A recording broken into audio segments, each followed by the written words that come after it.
Perlahan-perlahan kita akan mengunjungi tempat-tempat pembangunan jalan, yaitu membangun kembali Aceh kita ini. Tentu kita dapat melihat kiri dan kanan itu betapa indahnya pemandangan ini. Yang saya harapkan kepada netizen semua dapat menekan tombol lonceng, subscribe dan like supaya menambah wawasan saya ini dalam pembuatan video YouTube ini. Saya mohon maaf sebesar-besarnya bila ada kejanggalan dalam telewicara saya ini.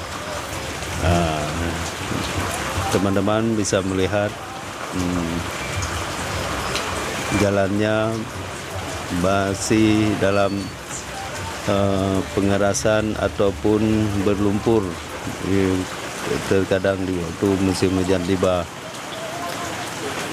Terlihat juga gardu-gardu tiang listrik yang hampir selesai dibangun pada bulan ini.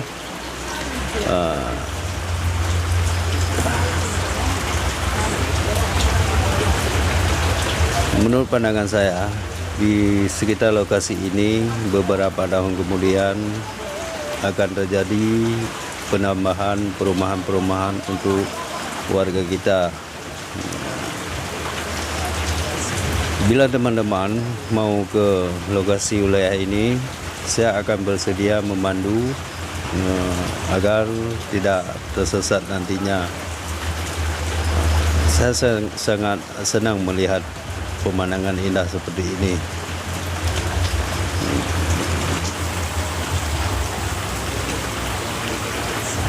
Yang saya harapkan, jangan lupa like dan subscribe-nya supaya menambah wawasan kita.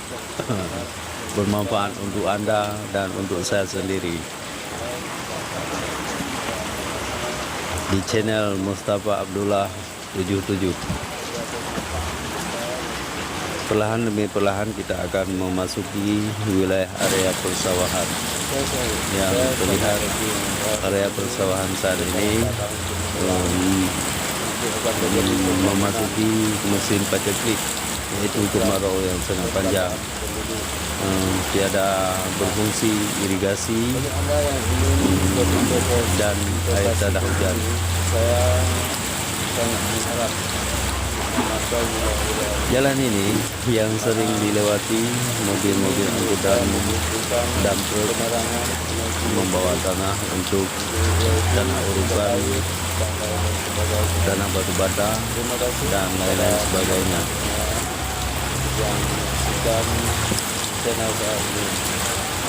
Coba Anda bayangkan, lihat perlahan. Saya sangat menarik dan tergiur melihat lokasi yang seperti ini. Ada penanggalan harap umat